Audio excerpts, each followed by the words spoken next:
Nesse vídeo nós vamos falar sobre a tristeza segundo Deus. Essa tristeza segundo Deus se resume a uma palavra em grego que é spode, que é traduzida como dedicação em 2 Coríntios 7, versículo 10. Ela traduz a ideia da coisa mais importante, da coisa mais urgente que existe. Não importa o que está acontecendo, tudo mais se torna irrelevante diante de algo que é spode. Se o filho de um casal sofre um acidente e vai para o hospital, cuidar do filho se torna o spode na vida desse casal. Quando a gente quebra nosso acordo com Deus, isso se torna a coisa mais relevante em nossa vida. Consertar essa situação é o spode na vida de um discípulo. Alguns estudiosos acreditam que essa palavra spode, a maneira como a frase é construída no grego original, que essa palavra não é só um substantivo, não é só dedicação.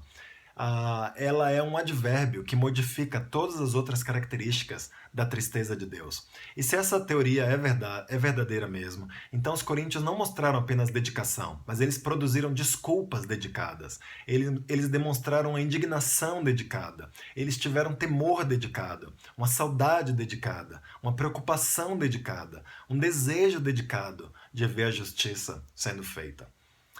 Vamos pensar aqui, debaixo desse conceito de spode, de dedicação, de foco, da coisa mais importante. Quais são as características da tristeza segundo Deus? Bem, desculpas e indignação são as primeiras dela.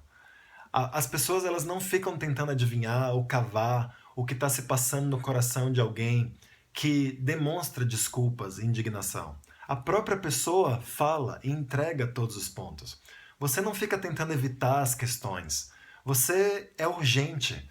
As primeiras características da tristeza segundo Deus são a desculpa e a indignação. Quando alguém exibe essas características, as pessoas ao seu redor não precisam tentar ficar adivinhando o que está se passando no coração dela.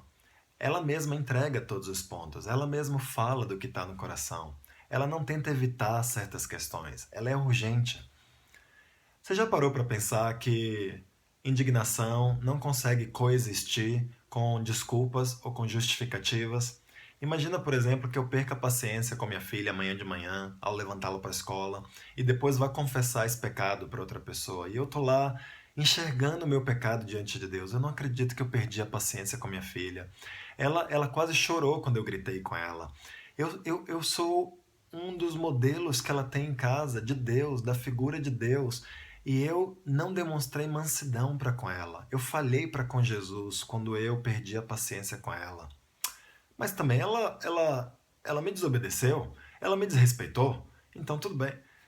Não faz sentido, você não consegue ficar indignado e, ao mesmo tempo, exibir uma desculpa para o seu pecado.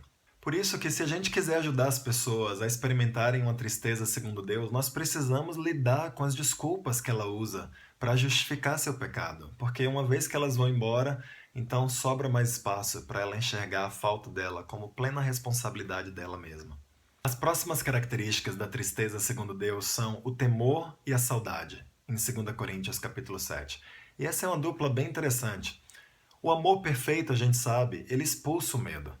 O temor ajuda a gente no arrependimento, mas ele não dá segurança pra gente.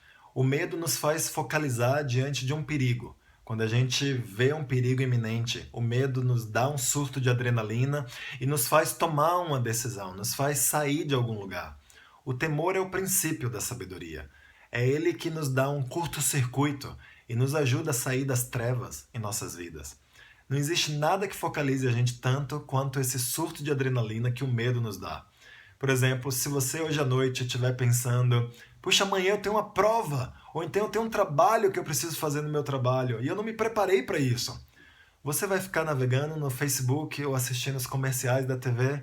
O medo vai te focalizar, o medo vai te dar e impulsionar você para começar a fazer algo e vai te ajudar a desfocalizar das outras distrações da vida. Mas se a gente depende só do medo, a gente vai ser disfuncional, porque o temor é o começo da sabedoria. Mas a gente não pode e não tem forças para chegar até o fim só com base no medo. A intenção do medo é nos fazer sair do ponto A, do lugar das trevas. Mas ele sozinho não nos dá motivação para a gente percorrer o caminho até o final da vida cristã, até o destino do nosso arrependimento. O que nos dá forças para a gente percorrer o caminho até o arrependimento? É a saudade, é o desejo de chegar perto de alguém que é querido, o desejo de ver Deus, o desejo de estar próximo de Deus. Paulo usa essa palavra aqui 11 vezes no Novo Testamento, e em 10 dessas vezes ela está expressando o desejo de ver alguém de quem a pessoa está separada. É o desejo forte de ver alguém de novo. O amor de ter sido separado de alguém e o desejo de se encontrar novamente com essa pessoa. Nessa passagem, pelo que é esse desejo?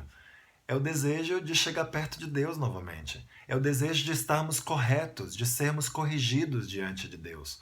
O temor é o despertador. Ele nos acorda. Mas o que nos faz sair da cama e chegar a algum lugar é o desejo, é a saudade, é a vontade de chegar perto do objeto do nosso amor. E aí Paulo continua falando aqui sobre outras características da tristeza segundo Deus, que são a preocupação e de ver a justiça sendo feita. Preocupação é a palavra zelo. Ter preocupação nesse caso é ser zeloso, é de fato ser excelente na sua busca por fazer o que agrada a Deus. O zelo traduz a ideia de vamos lá, eu quero estar perto de Deus, eu quero estar certo diante de Deus. O que precisar ser feito, eu vou fazer. O desejo de ver a justiça sendo feita nos faz ignorar o que os outros pensam sobre nós. O que importa é o que Deus pensa sobre mim.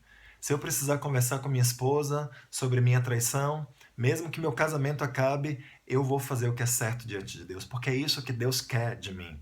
Se eu precisar falar para minha professora que eu colei e isso me faça repetir o semestre, que seja. Eu vou falar para ela, porque isso é o certo, é isso que vai deixar Deus feliz com a minha vida.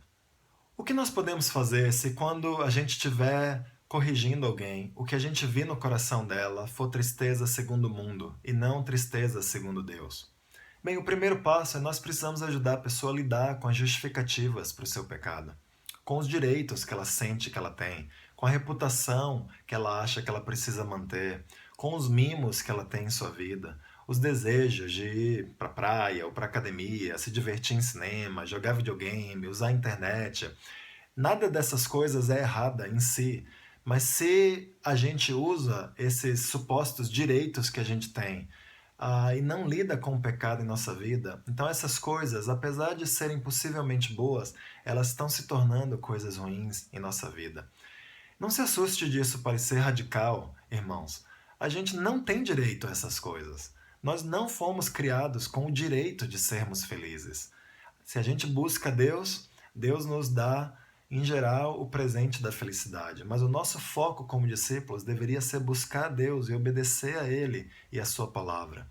Se qualquer dessas coisas nos atrapalha, livre-se dessas coisas. Privilegie a sua alma, a sua vida espiritual. Imagina destruir a sua vida espiritual por qualquer uma dessas coisas, desses confortos ou prazeres ou mimos que a gente tem na vida.